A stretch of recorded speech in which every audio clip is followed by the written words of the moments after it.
Aventura no fundo do mar é algo para o qual os humanos não foram projetados. A água profunda pode ser fatal de forma óbvia, como o afogamento, mas também pode matar de maneiras menos óbvias, como a síndrome de descompressão, toxicidade por oxigênio ou complicações decorrentes da narcose por nitrogênio. No entanto, essas complicações não vêm apenas da alta pressão nas profundezas, mas de respirar ar sob pressão. Por isso, o mergulho mais profundo já registrado foi de apenas 332 metros, que levou 12 minutos para ser alcançado e 15 horas para retornar. Já o mergulho mais profundo com saturação foi a 701 metros, a maior profundidade que um ser humano já alcançou fora de um submersível. Ir mais fundo com a tecnologia atual torna-se extremamente perigoso. Para referência, muitos campos de petróleo offshore estão localizados em águas muito mais profundas do que isso, e todos eles exigem manutenção constante. O campo de petróleo perdido está localizado a quase 2.450 metros abaixo do oceano, e as plataformas de petróleo existentes lá são as mais profundas do mundo. Veículos remotamente operados, ROVs, precisam ser usados para os trabalhos mais profundos, e isso não é sem desvantagens. Mesmo os melhores operadores de ROVs não podem substituir a presença humana no local. Para tentar preencher essa lacuna entre os mergulhadores de saturação e os ROVs, foram inventidos os trajes atmosféricos de mergulho, que mantêm a pessoa dentro de uma pressão de uma atmosfera. Porém, esses trajes são extremamente pesados, difíceis de manobrar e só conseguem operar a uma profundidade máxima de cerca de 600 metros. Se houvesse uma maneira de remover as limitações que a respiração de ar a grandes profundidades impõe ao corpo, então os humanos poderiam, em teoria, mergulhar muito mais fundo do que atualmente, talvez até tão profundo quanto as plataformas de petróleo mais profundas, ou até ao fundo da Fossa das Marianas. No entanto, não se pode remover a necessidade de respirar da equação, nem eliminar a enorme pressão que existe no fundo do oceano. Se os humanos pudessem respirar líquido em vez de ar, muitos dos problemas enfrentados pelos mergulhadores de águas profundas poderiam ser completamente eliminados. Embora a ideia pareça louca, o conceito é simples. Na superfície, em vez de respirar ar rico em oxigênio, você respiraria um líquido rico em oxigênio. Desde que os alvéolos e os pulmões possam trocar oxigênio suficiente, surpreendentemente, o corpo não se importa de como o oxigênio chega até lá. Em teoria, a respiração líquida poderia permitir que os mergulhadores chegassem a profundidades maiores do que jamais chegaram, porque os líquidos não podem ser comprimidos da mesma forma que os gases. Conforme o mergulhador desce com os pulmões cheios de líquido, ele não estaria exposto às grandes mudanças de pressão parcial que acontecem quando os pulmões estão cheios de gás. Ao respirar ar normal sob pressão, cada respiração contém muito mais moléculas de oxigênio e nitrogênio do que uma respiração feita na superfície devido ao aumento da pressão. E sob mais pressão, mais e mais nitrogênio se acumula nos tecidos do corpo. O problema ocorre quando o mergulhador sobe e o nitrogênio sai da solução, criando bolhas perigosas que causam a condição conhecida como BANDS, doença descompressiva. Mas, com líquido nos pulmões em vez de ar, o corpo não ficaria saturado de nitrogênio, o que eliminaria teoricamente a doença descompressiva e os longos tempos de descompressão necessários para evitá-la. A narcose por nitrogênio também poderia ser evitada, e a toxicidade por oxigênio não seria um problema, já que o nível de oxigênio entregue ao corpo permaneceria constante.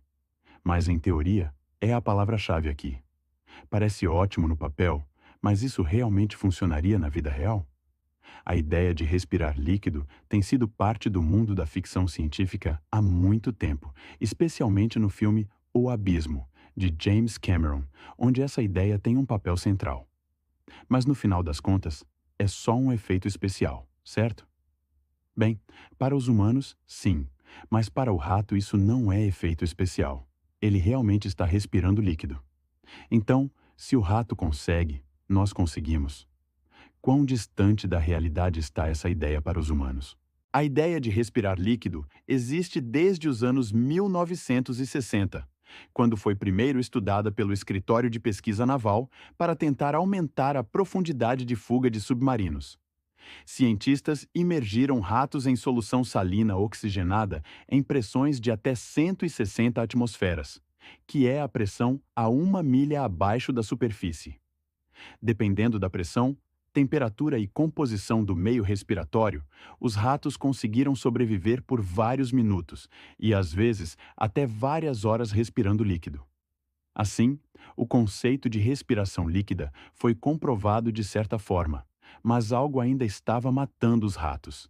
Eles não podiam sobreviver indefinidamente nessas condições experimentais. Os cientistas descobriram que eles não morriam por falta de oxigênio, como poderia ser imaginado, mas sim por excesso de dióxido de carbono no corpo.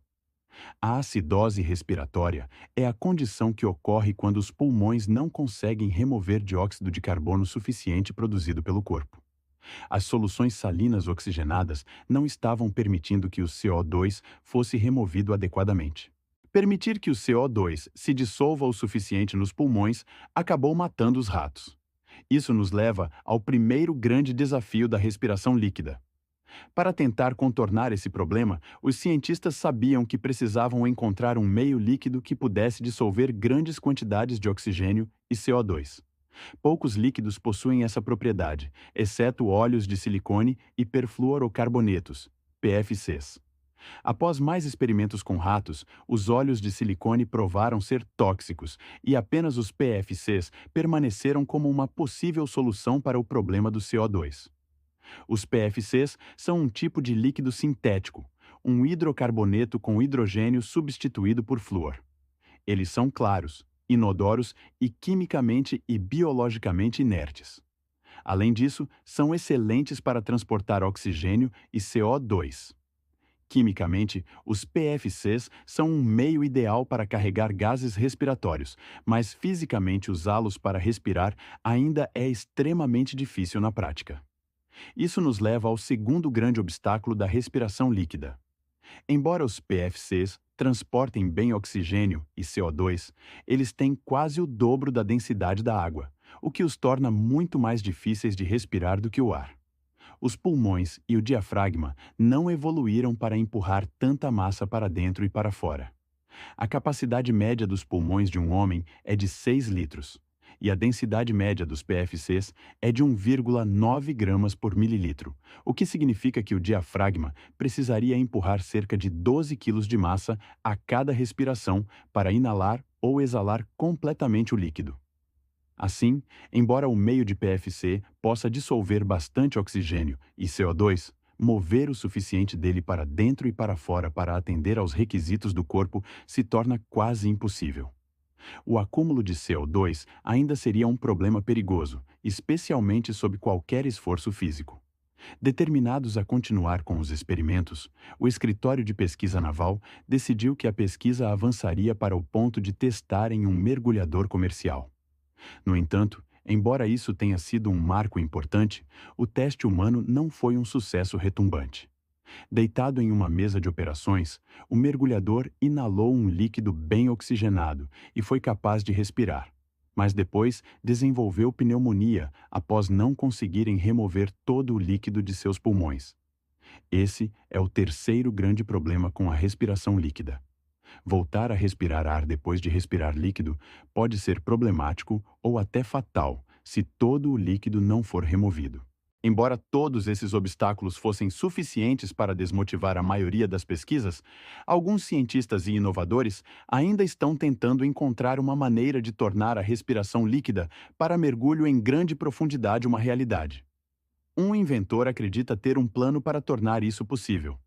Ele propõe usar uma chapa de peito compressível que forçaria mecanicamente o líquido para dentro e para fora dos pulmões, juntamente com um dispositivo de remoção de CO2.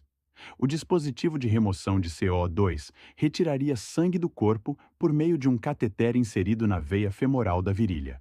E depois circulava o sangue por um sistema de brânquias artificiais que usariam cal de soda para absorver o CO2 antes de devolver o sangue ao corpo. Assim, Em teoria, o risco de acidose respiratória poderia ser eliminado, permitindo que os mergulhadores se esforçassem e trabalhassem por longos períodos debaixo d'água. Mas, se ter uma máquina que força o líquido para dentro e para fora dos pulmões, esmagando sua caixa torácica e com tubos saindo das suas artérias, não parece ruim o suficiente, você ainda fica com a última e talvez mais horrível parte da ideia de respirar líquido. Realmente respirar nele. Você coloca o capacete, ele se enche com líquido e então você tem que se afogar nele. Mesmo sabendo racionalmente que tudo ficará bem, convencer o seu tronco encefálico disso é uma tarefa difícil. Todo instinto seu gritará para não respirar nele, e será exatamente a mesma sensação do afogamento comum, exceto que no momento final, no último suspiro desesperado, você simplesmente não morre. Não, obrigado. É difícil imaginar qualquer quantidade de treinamento que permita superar o instinto de pânico puro. Com todos esses obstáculos, tanto biológicos quanto psicológicos, parece que a respiração líquida para mergulho em grandes profundidades provavelmente continuará sendo um sonho. No entanto, toda a pesquisa feita não foi em vão. A respiração líquida, ou ventilação líquida, como é chamada no campo médico, tem um enorme potencial para tratar pessoas com uma série de problemas pulmonares. Bebês prematuros, nascidos antes de 28 semanas, em particular, podem ter enormes dificuldades para respirar, muitas vezes porque seus pulmões não se desenvolveram o suficiente para fazer a transição do ambiente líquido do útero para respirar o ar na forma de gás. Seus alvéolos subdesenvolvidos carecem de surfactantes vitais, que impedem os sacos de ar de grudar quando expiramos. Para combater isso, os médicos começaram a usar PFCs, perfluorocarbonetos, com notável sucesso. Os PFCs podem agir como um surfactante temporário, permitindo a troca gasosa e dando aos pulmões tempo para se desenvolverem completamente. A técnica também está sendo testada em adultos com lesões pulmonares e como mecanismo de entrega de medicamentos para pessoas com DPOC ou fibrose cística. As aplicações médicas para ventilação líquida ajudarão a salvar inúmeras vidas. E à medida que essa pesquisa avança, se for descoberto um transportador de oxigênio e CO2 ainda melhor do que os PFCs, talvez a respiração líquida um dia leve as pessoas ao fundo do mar.